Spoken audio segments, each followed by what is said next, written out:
ಪಾದವನಂಬಿರುವೆ ಅಖಿಲ ಪ್ರಮೋದ ಗುರುವೆ ನಿಮ್ಮ ಪಾದವನಂಬಿರುವೆ.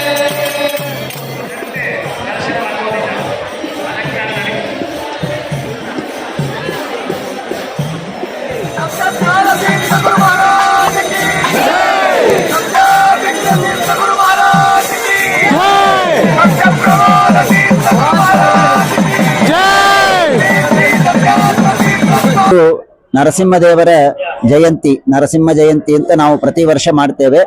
ಇಲ್ಲಿ ಉತ್ತರಾದಿ ಮಠದ ದಿಗ್ವಿಜಯ ಲಕ್ಷ್ಮೀ ನರಸಿಂಹದೇವರ ಸನ್ನಿಧಾನ ಬಸವನಗುಡಿಯಲ್ಲಿ ಇದೆ.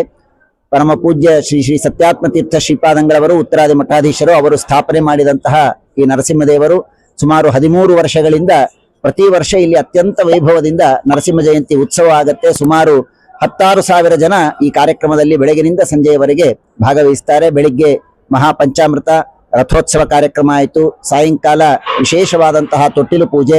ಸುಮಾರು ಜನ 10,000ಕ್ಕೂ ಹೆಚ್ಚು ಜನ ಇಲ್ಲಿ ದರ್ಶನವನ್ನ ಪಡಿತಾರೆ. ಇವತ್ತು ಬೆಳಗ್ಗೆಯಿಂದ ಅನೇಕ ಗಣ್ಯ ವ್ಯಕ್ತಿಗಳು, ಸುಪ್ರೀಂ ಕೋರ್ಟಿನ ನ್ಯಾಯಾಧೀಶರು, ಹೈಕೋರ್ಟ್ ನ್ಯಾಯಾಧೀಶರು, ಅನೇಕ ಸಂಸದರು, ಶಾಸಕರು ಎಲ್ಲರೂ ನಮ್ಮ ಕ್ಷೇತ್ರದ ಪ್ರತಿಯೊಬ್ಬರೂ ಕೂಡ ಇಲ್ಲಿ ಬಂದು ವಿಶೇಷವಾಗಿ ದರ್ಶನವನ್ನು ಮಾಡಿಕೊಳ್ತಾರೆ.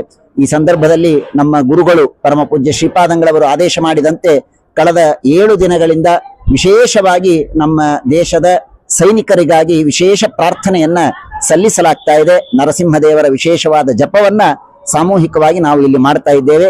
ಇವತ್ತಿನ ಈ ಎಲ್ಲ ಕಾರ್ಯಕ್ರಮದ ಸಂಕಲ್ಪದಲ್ಲಿ ಪ್ರತಿಯೊಬ್ಬರೂ ಕೂಡ ನಮ್ಮ ದೇಶದ ಸೈನಿಕರು ಹಾಗೂ ಅವರ ಪರಿವಾರದ ಕ್ಷೇಮಕ್ಕಾಗಿ ವಿಶೇಷವಾದ ಪ್ರಾರ್ಥನೆಯನ್ನ ಮಾಡಿ ಇವತ್ತು ಪೂಜೆಯನ್ನ ಸಲ್ಲಿಸಲಾಗಿದೆ. ಹಾಗೂ ಮಲ್ಲೇಶ್ವರ ಬಸವನಗುಡಿಯ ಈ ವಿಧಾನಸಭಾ ಕ್ಷೇತ್ರದಿಂದ ಎಲ್ಲ ಶಾಸಕರು ಕೂಡ ಇಲ್ಲಿ ಬಂದಿದ್ದಾರೆ.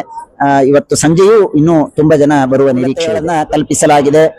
ವೃದ್ಧರಿಗಾಗಿ ಪ್ರತ್ಯೇಕವಾದಂತಹ ವ್ಯವಸ್ಥೆ, ಪ್ರತಿಯೊಬ್ಬರಿಗೂ ಸರಿಯಾದ ಸಮಯಕ್ಕೆ ಆಯಾ ಕಾಲಕ್ಕೆ ಎಲ್ಲ ಕಡೆಗಳಲ್ಲಿ ಪ್ರತ್ಯೇಕವಾದ ತೀರ್ಥ ಪ್ರಸಾದದ ವ್ಯವಸ್ಥೆಯನ್ನು ಮಾಡಿದ್ದೇವೆ.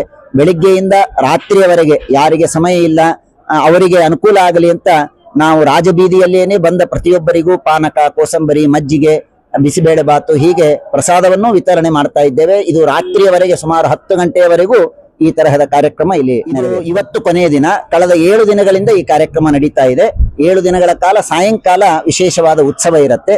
ಇವತ್ತು ಅದರ ಸಮಾರೋಪ ಮಂಗಲ ಮಹೋತ್ಸವ ಕಾರ್ಯಕ್ರಮ. ಭಕ್ತಾದಿಗಳೆಲ್ಲರೂ ಈ ಸಂದರ್ಭದಲ್ಲಿ ವಿಶೇಷವಾಗಿ ನರಸಿಂಹದೇವರ ಕೃಪೆ ಇರಲಿ.